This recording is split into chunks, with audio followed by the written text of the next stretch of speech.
நாம் சொல்ற வீராதி வீரர்கள், சூராதி சூரர்கள், பாண்டிய மாமன்னர்கள், சோழ மாமன்னர்கள், சேர மாமன்னர்கள், இவர்கள்லாம் ஒரு காலத்துல பார்ப்பனர்களுக்கு கட்டுப்பட்டு அவன் சொல்ற மந்திரம்தான் வேதம், அவன் ஓதுகிற வேதத்தால் தான் நாம் வாழ்கிறோம் என்று நம்பி அவர்கள் என்னென்னவெல்லாம் செய்ய சொன்னார்களோ அதையெல்லாம் செய்தார்கள்.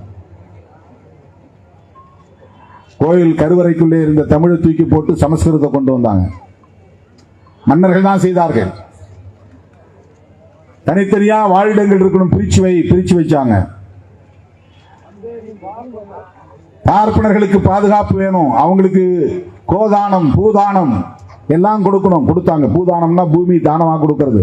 5 ஏக்கர் வச்சுக்கோ, 10 ஏக்கர் வச்சுக்கோ, இதை வச்சு விவசாயம் பண்ணிக்கோ, யாத்தியா குத்தகை விட்டு அதுல இருந்து வரக்கூடிய வருமானத்தை வச்சு பிழைச்சுக்கோ. கோதானம் பசுமாடு கொடுக்கிறது, பூதானம் நிலம் கொடுக்கிறது, கிராமங்களையே கொடுக்கிறது. மங்களம் மங்களம்னு முடிகிற கிராமங்கள்லாம் பார்ப்பனர்களுக்காக மன்னர்கள் கொடுத்த மங்களம். அது மங்களம்னு ஒரு ஊர் முடியுதுன்னா ஆறுமுக மங்கலம்னா அங்கு பிராமணர்கள் இருந்திருப்பாங்க.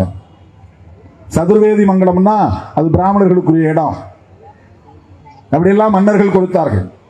அந்த மன்னர்களால் உருவாக்கப்பட்ட சாதிய கட்டமைப்பில் தான் சாதி விட்டு சாதி திருமணம் செய்தால் படுகொலை செய்கிற போக்கு இருந்தது. குல தர்மத்தை மீறக்கூடாது, மனு தர்மத்தை மீறக்கூடாது.